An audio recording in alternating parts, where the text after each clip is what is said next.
Ndikulandireni abale okondedwa ku lingaliro la usiku wa lero, usiku apa 21 Novemba 2022. Okondedwa, mu usiku wa lero tipitirizabe kuphunzira mawu a Mulungu pamutu onena kuti chisomo chili ndi nthawi.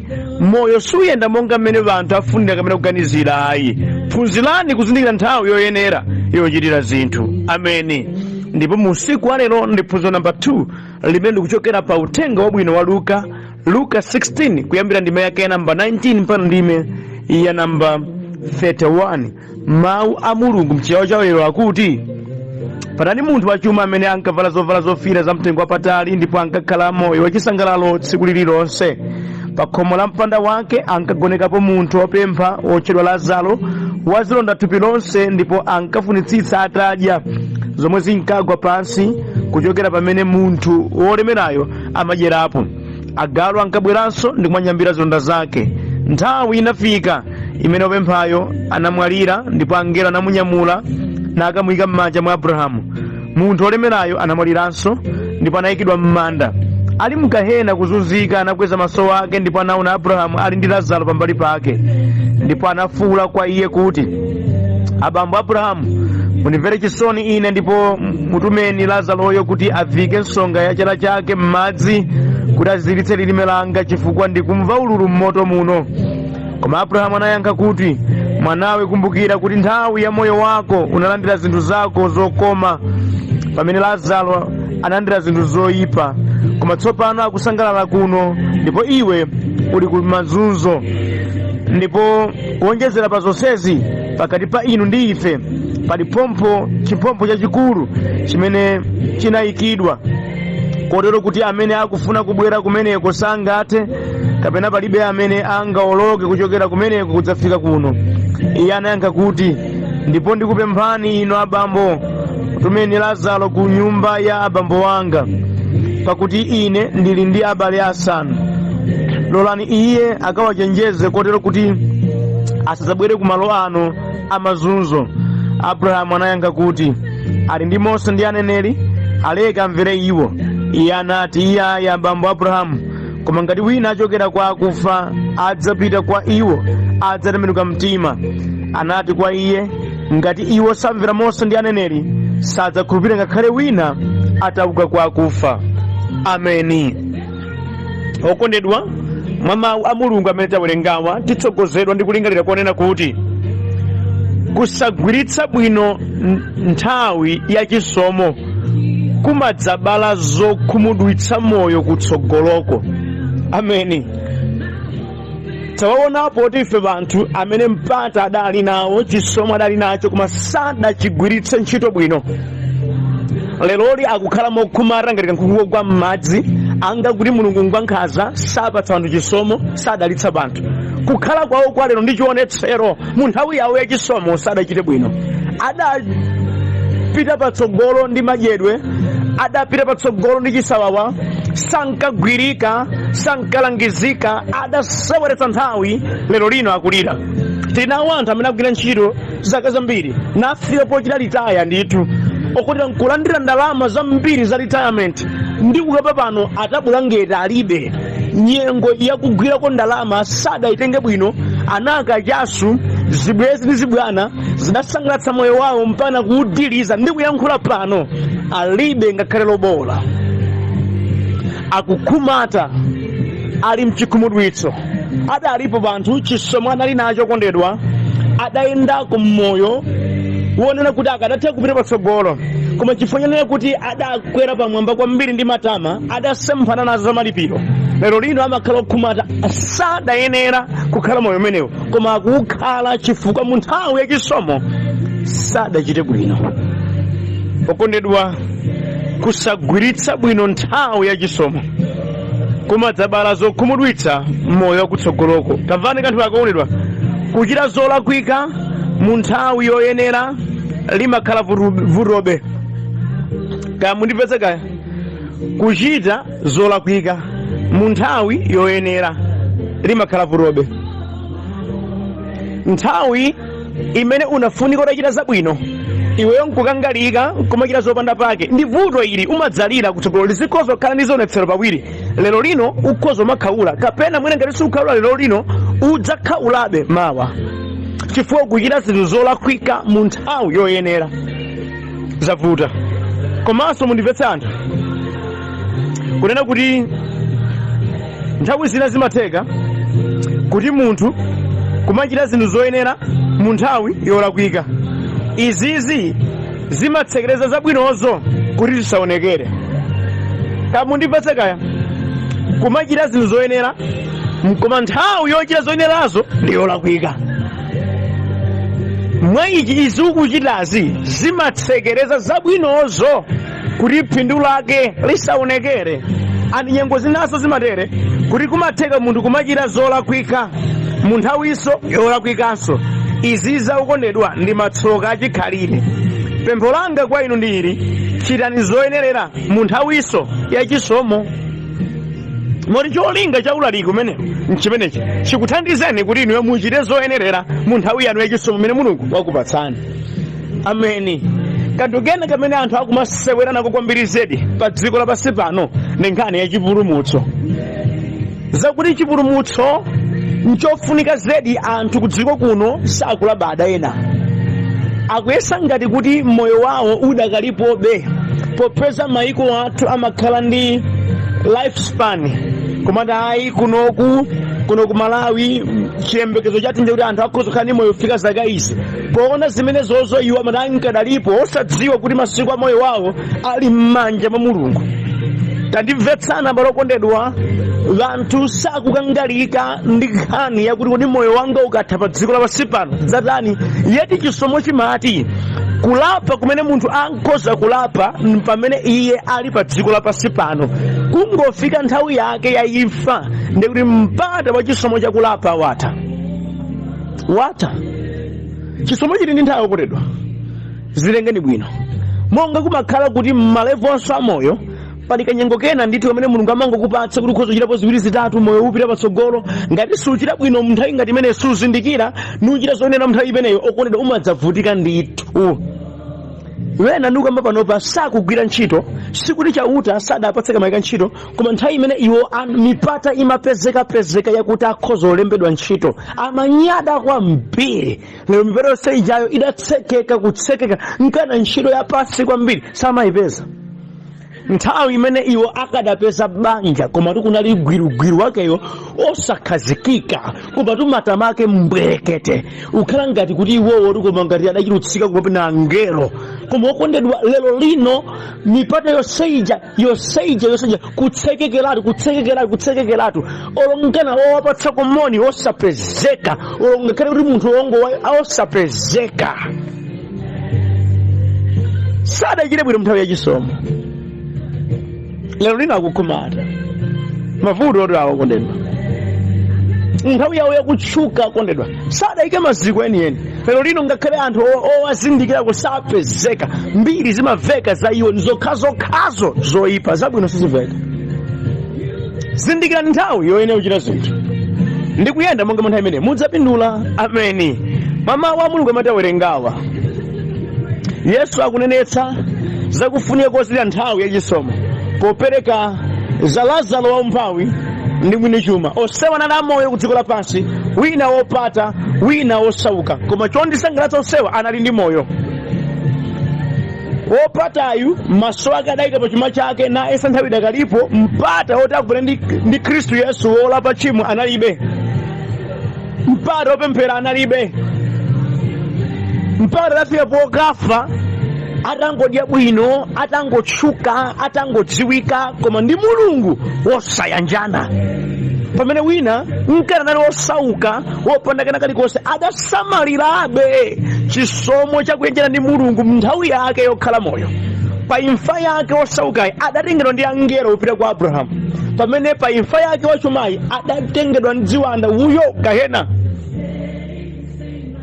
Tapetserani adakaonana kumene, wina akuzunzika wina akunjoya. Naye mpethandize kuoni bwanji na Lazaro. Hayi lere sizidayende. Abrahamu akuti ayi kumbuka nthawi unali nayo udaseweretsa. Pamene wemba ayi kwa abale wanga bwanji, abale wanga ine ndili nawo bwanji wina apite kuchuka kuno akawayankhula kuti ayi aliko sokale kumeneko alalike. Ana Kambiri ali komweko, Gulaya Sinigama ali komweko, alalika mphamvu akachipapa ali komweko, alalike osiyanasiyana ali komweko. Ngati samvera iwowo ndithudi adzabweranso adzakupeza kumeneko. Kamundimvetsa kaya? Adzakupeza kumeneko. Adzakupeza kumeneko. Musimene zitiphunziramo chiyani? Tandimvetsana palokondedwa. Choyambirira, kukonza zinthu mu nthawi yoyenera kumatheka ngati munthuwe wazindikira kuti chisomo chili ndi nthawi. Kukonza zinthu ukayima pa laini ya chisomo ndikumathunthumira chisomocho ndikumasamalitsa zokumana nazo kumatheka ngati udafika pozindikira koma chisomo chili ndi nthawi.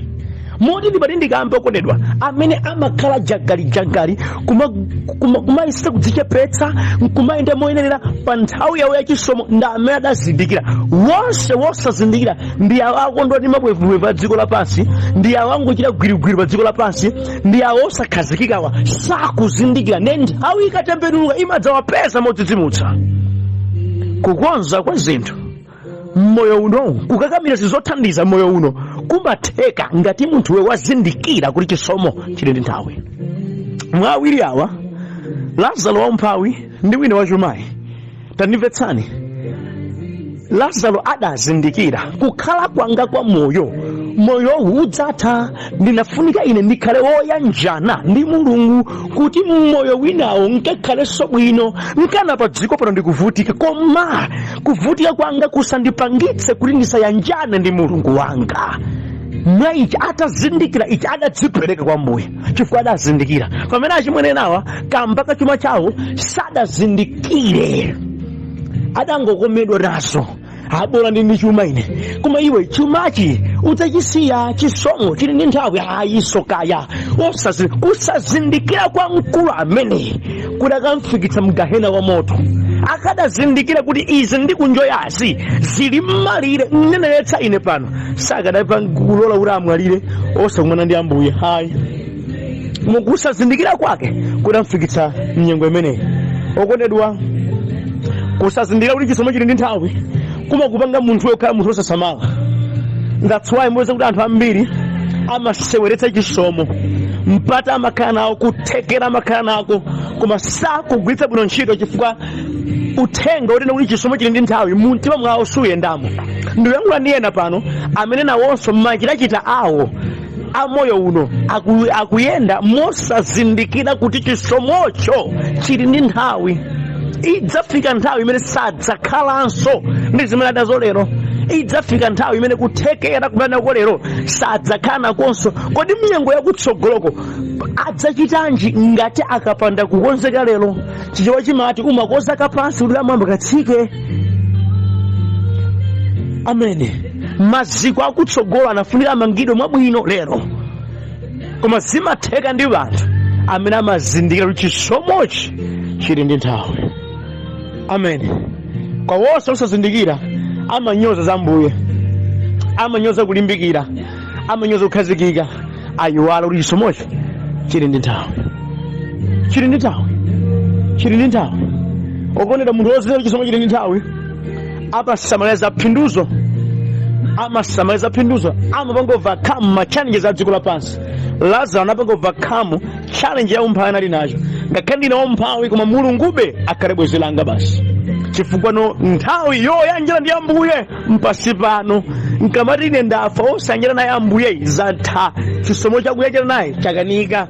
Mwa ichi pozindikira chimene chikuti chisomo chili ndi nthawi adathamanga kuyanjana ndi Ambuye. Inu mukuthamanga kuchita chiyani? Tivomera anthu akuthamanga kuphunzira masukulu abwino, akuthamanga anthu kutenga madigiri, akuthamanga kudzikongoletsa kwambiri, kuthamanga ududukira udzikongoletsa, ududukira anthu kuti apate chuma, nkumakira nzopusa zomwe kuti apate chuma. Akududuka anthu funa pesa mabanja, kududuka kwambiri zedi, kuyesetsa kudzipereka kwambiri. koma sakuthamanga kupeza chipulumutso, sakuthamanga kupeza moyo wosatha. Ayiwala chisomo chili ndi nthawi. Malemba akuti monga udayike kugwa munthu kufa kamodzi ndipo akati wafa chiweruziro basi. Ndipo kumeneko kulibe kulapa. Mati bwanji muzindikire chisomo chili ndi nthawi. Pankana chipulumutso ndipo magawo ena aliwonse a dziko muno chisomochi chili ndi nthawi. Ameni. Chachiwiri ndichi, zinthu zokumana nazo m'moyowu sizikutsekereza ngati munthuwe watsimikiza mtima kuyenda mu chisomo cha Mulungu wako. Ayi. Ameni. Zinthu zokumana nazo mdziko muno sizimakutsekereza kuti iweyo uchoke mchisomo cha Ambuyecho. Ukakhaulidwa watsimikizika mtima kuti ineyo ndapeza izi zimchisomo, ndichita kaligwiritsa mchisomocho, ndichita kumvera mchisomomu, ndipirirabe ndiyende mzimenezi popeza kwa ine izi mchisomo. Okondedwa subwerera mbuyo.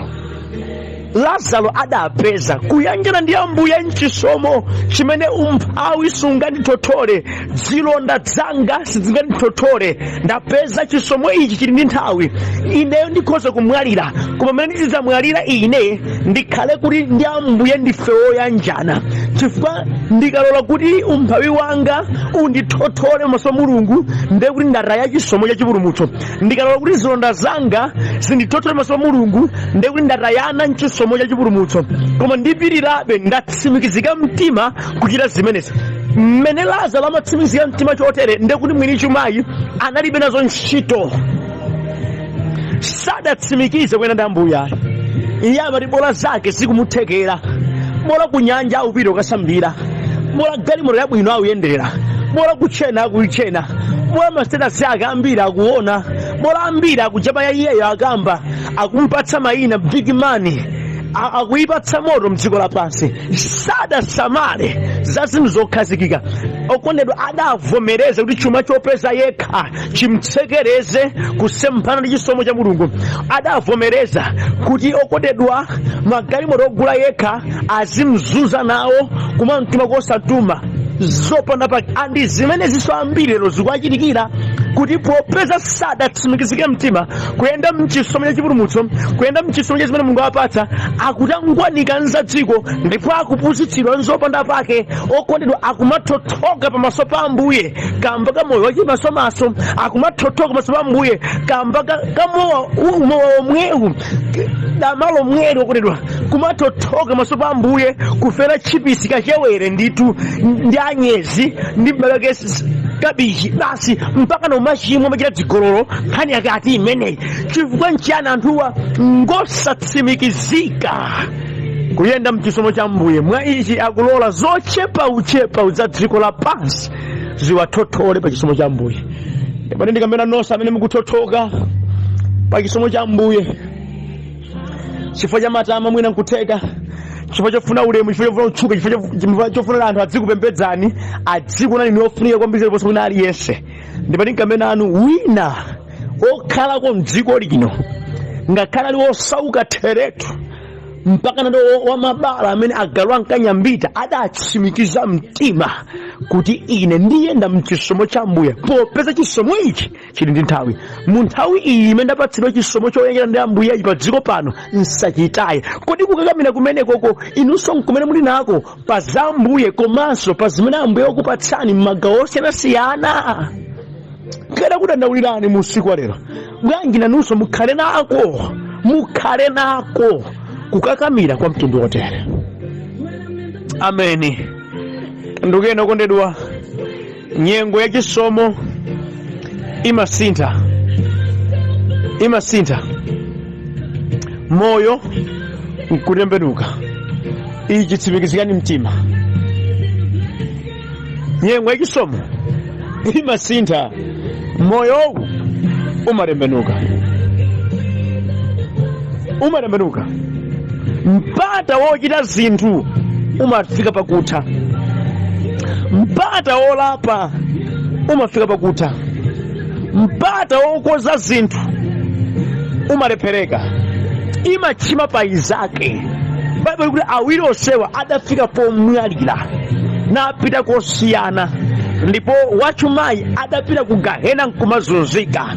Adayeso kweza mawu kuti kapena mwina athandizike, koma mpata wotala ape ndi kukonza zinthu zakale udatha. Zitengeni bwino abale okondedwa, zitengeni bwino. Moyo umatembenuka, nyengo yachisomo imasintha. Mukapatsidwa mpata mkagawo kena, samalitsani, mverani Ambuye, yendani koyenera, tsogozani zachauta, chifukwa nyengo imatembenuka. Amene akutchuka leroli dzana dali makape, leloli ndi nthawi yawo. Idzafikanso nthawi imene iwo adzatsika, pabweranso anthu ena. Mipando imene anthu akhalirayi si oyamba iwowa, mudakhaliranso anthu ena amene leloli mayina awo adakwirira. Otchuka akutchuka lero kandi mpira kandi chani kandi kuimba si oyamba, adalikonso banthu adatchukako waya okutidwa mpaka ndikukwiririka. Ena mayina awo lero lino sitimadziwa, ena mpaka natu ali moyo koma ena awo adakwiririka. Nyengo imatembenuka. Ndi chimodzimodzinso pa nkhani ya chisomo ichi cha chipulumutso. Okondedwa, nyengo imene apatsidwa ife nyakuti tikhale mzimenezi, tikoza kuyekenera Ambuye tikadali ndi moyo, ngati tifike pomwalira phi opanda Yesu zatha zavuta. Kumeneko kulibe kulapa. Samalitsani. Zina zimene vanthu amatha kuchita dzana zidatembenuka lero. Ka business kamene ankakwanitsa kupanga manage leloli chifukwa chosasamalitsa nyengo yachisomo adapatsidwa aukanika. Koma tazi amadzifunsa kuti koma ineyo muti bwanji. Nthawi yachisomo idasintha, ndipo yakupezani modzidzimutsa popeza inuyo simudakonzekere bwino, simudayendemonso bwino, yakusiyani nyengoyo muli kumate. Zitengeni bwino. Ene sidakufikireni, sidakusinthireni, mvetsetsani zimenezi, mvetsetsani, zitengeni bwino. Chomaliza abale okondedwa, dziwani kuti imafika nthawi imene munthu aliyense amakakumana ndi zotsatira za mmene adachitira ndi nyengo yake yachisomo. Ngati udachita mwachibuyana ndi nyengo yako yachisomo, kulira it's obvious. Monga uyu wachuma, nthawi yake yokoza zinthu anali nayo, mpata unalipo, kuthekera kunalipo, koma adachita kopusa, adakumana ndi misonzi kutsogolo. Lazaro nkana nali ndi mavuto adzaoneni, popeza nyengo yachisomo cholumikiza ndi Ambuye adayitenga bwino nakhala moti mzimenezo adakakondwa kutsogolo. Imafika nthawi yakuti munthuwe maso ndi maso ukumane ndi zotsatira za mmene udachitira ndi nyengo ina iliyonse imene Ambuye adakupatsa mwachisomo. Adakupatsani zambiri Yehova, adakupatsani mipata Yehova. Mmene mukuchitira ndi mipata imeneyi, mmene mukuchitira ndi magawo sewa, mmene mukuchitira ndi chisomo chimene chichi, idzafika nthawi mwinaso pasipo mpanotu kuti mukumane ndi zotsatira zake. Ndakupatsa chisomo icho, udachita nacho bwanji lero? Patapita zaka mudzakumana nazo ndithu. Pakapita zaka mpata umene Yehova akupatsani, chisomo imene Yehova akupatsani, nyengo ngati idzakuweruza ali kutsogoloko, mudzakumana nayo ikupangani judge udachita bwanji. Ngati mudachita kopusa, kulira simungakuthawe, koma ngati mudachita koyenerera ndi mawu ake, mtenderonso mu mtima mudzaupeza. Tamvani, Lazaro ankaoneka opusa kuyenda ndi Ambuye, koma adakakonda kutsogolo, adachita koyenerera. Wachumayi amaoneka dolo pa dziko lapansi pano, adakhala kape kutsogolo. Samalani. Tandipati kanthu kena kondigwira mtima. Wachumayi ali muhada akulira, akuti aliponso abale wanga amene ndasiya ku dzikoko, amene akuchitanga ine, unenatu inuyo, unena inuyo monga pene muchitiramu. Bwanji wina achita chochiwa kuno, popeza timakhala mwano ku dzikoko, akawalangize komweko. Abrahamu kuti iyayi aliko kale, ngati asankhe kusamvera za amenewo adzakupeza. Ndondomeko yake ndi imene ndimatikambena anokondedwa, alipo pena akukumvera chisoni machimo anawo limodzi, machimo awo zibwena limodzi, adatsogola kale kumene aliliko akuzunzika chifukwa adapitako osalapa tchimo, akulira misozi. Iwo akuona kuti nkwabwino adzike zo ndiwo okhawo, iniwo musakapiteko chifukwa kuwazunza kopya kumeneko. Koma iwo uli pwefu dziko lapansi kunjoya kunyada osadziwa kuti mawu ali balanji. Samala wena akukulirira m'bale wanga, wena akukulirira m'bale wanga, akufunsa kafika kumene adafika kale ifo mpata uli wako onse udathelatu. Bwanji mukonze moyo wanu mbwere kwa Ambuye. Izo zakumwamba ngakhale pasipo mpano okondedwa, alipo sovena akukudandaulani adadutsa njira yomweyo, adachitapo zomwezo, adapeza mavuto adzaoneni, adapeza zovuta, adaluza chuma ndi zimenezo, adaringa matenda ndi zimenezo, adasoza mabanja ndi zimenezo, adasoza tsogolo ndi zimenezo. Moyo wawo suli monga mwakale chifukwa zimenezo. Lero lino akukhala moyo umene sadafunika kuti aukhale popeza adatsata zimene inu mukutsatazi. Akamakuonani ngakhale sangathe kuyankhulani, mu mtima mwawo mumadzaza chifundo. Akadadziwa munthu uyu kuti njira imene ife tadutsamo ndikupwerekedwa, sakadachita zimenezo. Alipo akupera chisoni, alipo akupera chisoni. Ngatanga bwe kuyankhulani chisomo chotsindika, bwanji mutamva uthenga uterewo mulingalirenso. Chisomo chili ndi nthawi. Ambuye akuthandizeni kulingalira mozama za uthenga umenewo ndi kudziyang'ana moyo wanu ndi chipulumutso cha Yesu Khristu zili bwanji, ndi mpata ndi chisomo mambo yakupatsani moyo wanu pa zambiri zikuchitikazi zikukhala bwanji. Zindikirani nyengo ngati imeneyi, ngati muchita kopusa mudza kumana nayo muli amisonzi. Ngati muyenda monga mmene Mulungu ayendera afunira, mudzachita bodala m'dziko lino. Ambuye akudalitseni, chisomo pa inu, usiku wopambana. Amen.